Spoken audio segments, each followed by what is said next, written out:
when I was reading the 17th chapter, which is called Finding Me. And this is what it said. The best and the surest way you may know me, capital Me, M-E, is your highest self, your impersonal self speaking to you all the time. Every desire you have is placed there by it. The best and the surest way you may know me is when selfless love fills your heart. And there is a strong, compelling urge to help someone, to heal their ills, to relieve their suffering, to bring them happiness, to point out the true way. That is the actual feel of me within you, pushing the personality aside, using your mind and body for the purpose I created them, as avenues for the expression of my real nature, which is perfect love, the Christ of God, the one vitalizing, quickening, life-giving, strengthening, healing, all-supplying, all-informing power in the universe. If you will but turn to me and will carefully watch for and study these impressions which you are receiving every moment, and will learn to trust them, and thus to wait upon and rest in me, putting all your faith in me, I will guide you in all your ways. I will solve for you all your problems. I will make easy all your work, and you will be led among green pastures beside the still waters in life. I here promise you that you will not only soon, very soon find me, but I will be to you an exhaustless fount of such wisdom and strength and help as your human mind now cannot possibly conceive, if you will devote but 1 hour each day to me alone, imagining and practicing the presence of me within you. If you will but seek me thus, making me first in your life, never resting until you do find me, it will not be long before you will become conscious of my presence, of my loving voice, speaking constantly from out of the depths of your heart. When you have a compelling urge to help someone, when you suspend your ego. When I flew from Maui to here, I flew to Dallas. We got in 45 minutes early, so we arrived at 4:15 a.m. the day before yesterday, 4:15 in the morning. I had a 4-hour layover to get the first flight to Austin at 8:15. So I have 4 hours.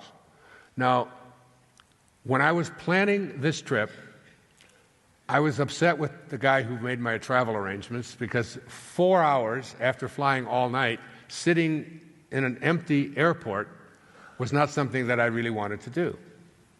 And I was thinking about what I'm going to do, so I took some things to read, but 4 hours. And while I walk by gate A39, I see that there's a flight to Chicago at 5:30 a.m.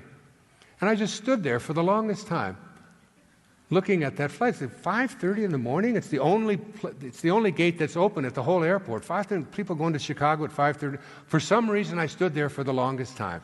Okay?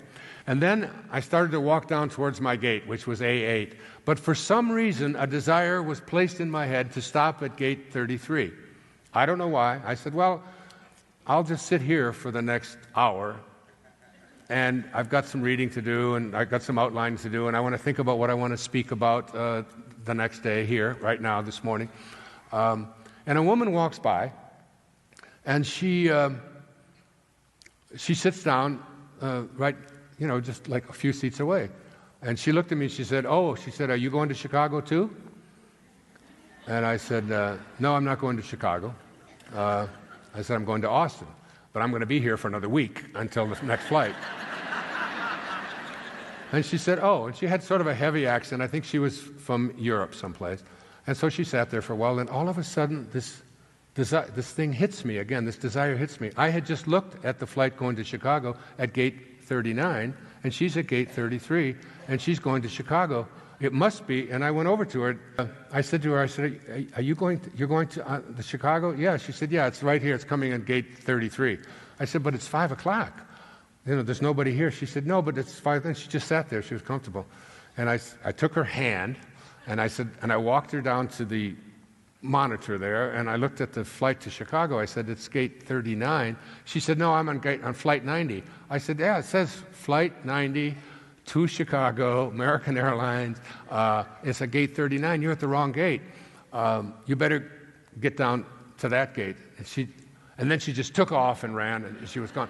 Now, I tell you that story because, like, in this time that I'm there, this desire, first of all, to stop and look at this flight to Chicago and study it for the longest time, and make the connection and think, now I've got to help this woman to get to Chicago. She's going to be sitting here and miss her flight, and so on. It was whenever there's a thought in there that the impersonal you is always speaking to you. And whenever it's compelling, and you feel like you have to do something, like I could have just sat there and let that lady just sit there and think, well, she knows what she's doing, and she's a little bit intimidated by me talking to her anyway, and just let it go.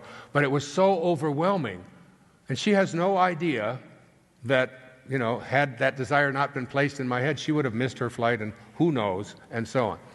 So it's like getting to this place in our awareness. When that overwhelming, compelling desire to be of service to someone else, that's your highest self saying, this is your Dharma. I will lead you to a higher place, a place of love.